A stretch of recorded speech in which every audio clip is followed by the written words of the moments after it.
yang menggembalakan di gereja Sungai Yordan Pontianak, memutuskan untuk berangkat dari kota Pontianak ke kota Singkawang, merintis gereja Sungai Yordan Singkawang.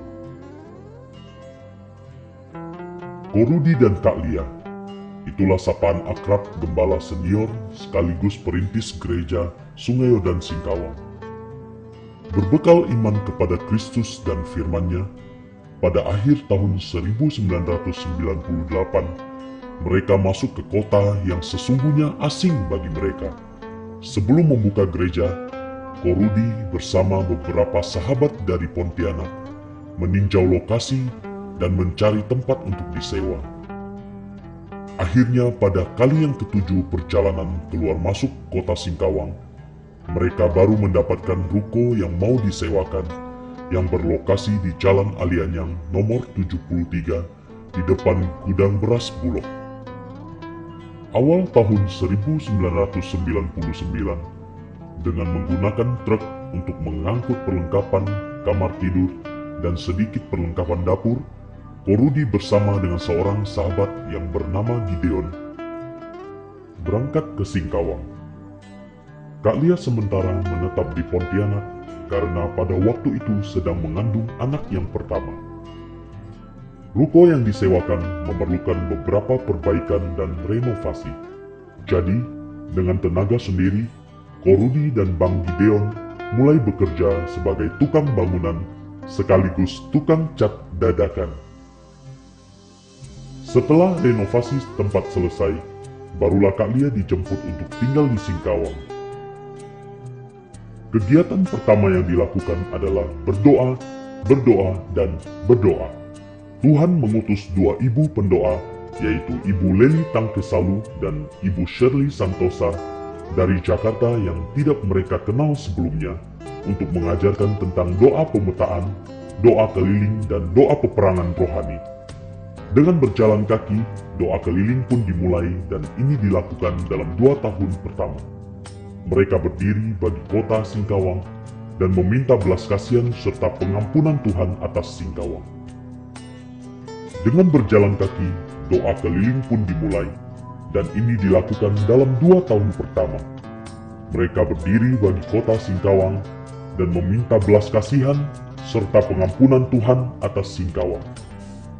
Dengan iman mereka menyatakan bahwa Singkawang direbut kembali bagi kemuliaan Tuhan dan memproklamirkan bahwa Singkawang telah diberkati Tuhan.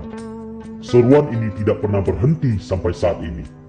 Ko Rudi terus mendorong setiap jemaat Tuhan di Singkawang untuk selalu memberkati kota dan membawa dampak yang positif dimulai dari Singkawang, Indonesia, sampai ke bangsa-bangsa. Pada tanggal 18 April 1999, kegiatan pertama dimulai dengan sekolah minggu dan dihadiri oleh anak-anak yang setiap hari bermain di belakang rumah. Mereka bertumbuh dalam pergaulan yang buruk dan kebiasaan-kebiasaan yang tidak baik. Ketika mereka mendengar kebenaran firman Tuhan dan membuka hati mereka untuk Tuhan, hidup mereka berubah. Hal ini disaksikan sendiri oleh orang tua mereka. Sebelumnya, orang tua mereka tidak senang bila anak-anak mereka berkumpul untuk sekolah minggu. Bahkan ada orang tua yang marah-marah dan menarik anaknya pulang ketika anak-anaknya sedang bersuka cita di sekolah minggu. Namun ketika mereka melihat perubahan yang positif, mereka mendukung supaya anak-anak mereka mengenal Tuhan Yesus. Dan tanggal 18 April dijadikan hari ulang tahun Gereja Sungai Yordan Singkawang. Akhir tahun 1999, buah sulung pertama yang dipersembahkan bagi Tuhan melalui baptisan air berjumlah 4 jiwa. Tidak berapa lama kemudian, Bang Gideon kembali untuk melayani di GBI Sungai Yordan Pontianak. Tuhan kirim Ko Ahon dan Kak Lina untuk bergabung membantu pelayanan di Singkawang. 18 Oktober tahun 2000, mereka pindah ke tempat baru dengan menyewa sebuah rumah di Jalan Safyudin, nomor 12B, depan SMK Safyudin. Disinilah Tuhan mempercayakan lebih banyak lagi jiwa-jiwa yang rindu mengenal dan melayani Tuhan. Suatu saat, Kak Lia hendak menyiapkan makan sore untuk seisi pastori. Ternyata minyak untuk menggoreng ikan sudah habis, dan persediaan uang pun sudah tidak ada lagi. Ketika Kak Lia kembali ke dapur, dia melihat 2 botol minyak kelapa di samping kompor. Dan ternyata minyak kelapa itu dari tetangga sebelah gunakan. Tahun 2002, yaitu tahun ketiga, Gereja Sungai Yordan Singkawang mulai merencanakan untuk membangun gedung gereja. Dengan doa dan keberanian dari Tuhan untuk bertindak dengan iman, panitia pembangunan dibentuk. Terdiri dari beberapa jemaat Tuhan yang masih muda, berstatus karyawan dan pelajar. Semua panitia dan jemaat Tuhan dimotivasi untuk mengambil janji iman untuk mendukung dana pembangunan ini. Kas yang dimiliki hanya dalam bentuk angka. Bahan-bahan bangunan pun mulai dipesan dan tukang-tukang mulai bekerja. Tidak ketinggalan tantangan dalam pembangunan ini pun mulai muncul. Dimulai dari izin pembangunan yang tidak disetujui oleh pemerintah, berhubung masyarakat sekitar tidak menyetujui tempat ini untuk dibangun gedung gereja, sampai pada dana pembangunan. Pernah pada waktu membangun, batako yang sudah tersusun dirobohkan oleh orang yang tidak bertanggung jawab dan yang tidak senang tempat ini dibangun. Bahkan Korudi sendiri pernah dijemput oleh aparat keamanan untuk menghadap masyarakat sekitar dan pihak kecamatan. Dana yang dibutuhkan untuk pembangunan pun semakin besar. Setiap minggu harus mempersiapkan dana yang tidak sedikit untuk membayar ongkos tukang dan bahan bangunan, sedangkan kas pembangunan minus. Tidak ada cara lain yang dapat dilakukan untuk menghadapi berbagai himpitan dan tekanan dalam pembangunan tersebut. Korudi dan Kak Lia hanya dapat berseru kepada Tuhan. Berseru dan menangis sejadi-jadinya di hadapan Tuhan karena sangat merasakan ketidakberdayaan menghadapi tantangan tersebut. Secara manusia, seringkali muncul keinginan untuk menyerah.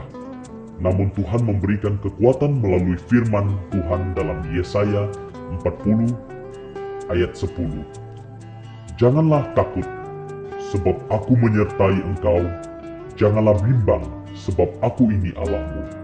Aku akan meneguhkan, bahkan akan menolong engkau. Aku akan memegang engkau dengan tangan kananku yang membawa kemenangan. Semakin dikuatkan dan diteguhkan oleh firman Tuhan, Tuhan juga memberikan nyanyian-nyanyian baru pada waktu mereka menyembah Tuhan. Dan ketika nyanyian-nyanyian baru itu dibawakan dalam ibadah, banyak orang yang diberkati dan dikuatkan kembali. Tantangan yang dialami bukan saja dari masyarakat dan kebutuhan keuangan, namun Tuhan izinkan juga tekanan timbul dari sesama orang percaya yang berkata bahwa Korudi dan Kak Lia terlalu bahwa sesungguhnya Korudi dan Kak Lia tidak mempunyai visi membangun gedung gereja untuk menampung jemaat beribadah saja, melainkan bagaimana gedung ini dapat difungsikan menjadi berkat bagi kota Singkawang, bahkan seluruh Kalimantan Barat. Sampai saat ini, Gedung Geraha Sungai Yordan bukan saja digunakan untuk beribadah, namun juga digunakan sebagai tempat pelatihan dan seminar bagi hamba-hamba Tuhan di seluruh Kalimantan Barat melalui pelayanan Jordan Ministry yang dibentuk oleh Korudi dan Kak Lia. Dengan visi untuk memperlengkapi orang percaya untuk menjadi serupa dengan Kristus.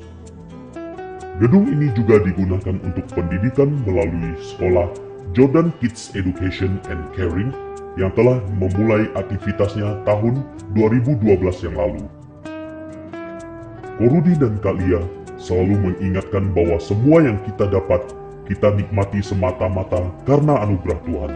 Mereka juga memotivasi jemaat untuk terus semangat dan tidak menyerah ketika membuat impian menjadi nyata.